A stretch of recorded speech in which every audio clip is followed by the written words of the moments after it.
Hello， 各位小伙伴，大家好，我是错君，又到了我们吃夜宵的时候啦。今天呢，我翻冰箱，发现了冰箱里面还有这种虾皇云吞，一看就让人非常有食欲啊。所以我们今天就把这个给煮了吃。它这个里面都是包的好好的，包装上面写的这个是2人份，但我看了一下，这个我一个人吃都未必够。话不多说，我们赶紧开始煮吧。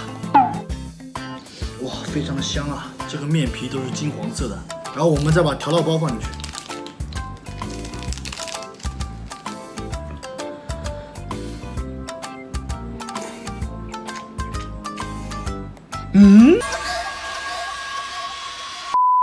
口感非常好，非常筋道的这个面皮咬破之后啊，里面就是那种虾肉的味道，非常的爽。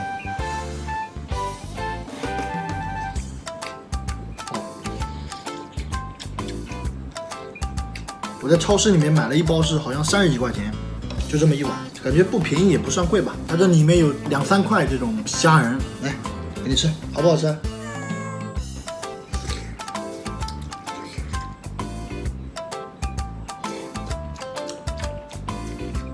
一口一个，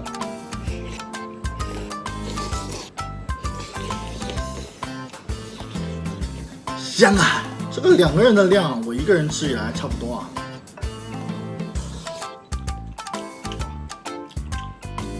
真材实料，而且煮起来非常的方便啊！把水煮开了，放在里面煮个几分钟就好了。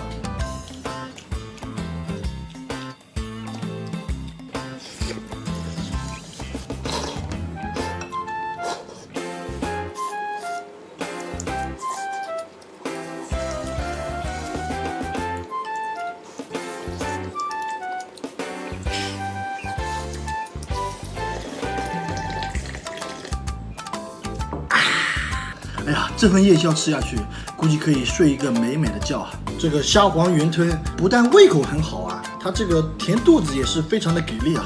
我吃的也差不多快饱了，而且这个虾肉吃完之后也不用担心长肉。哎呀，夜宵也吃饱了。那么本期的视频呢，到这里就结束了。小伙伴们，我们下期再见！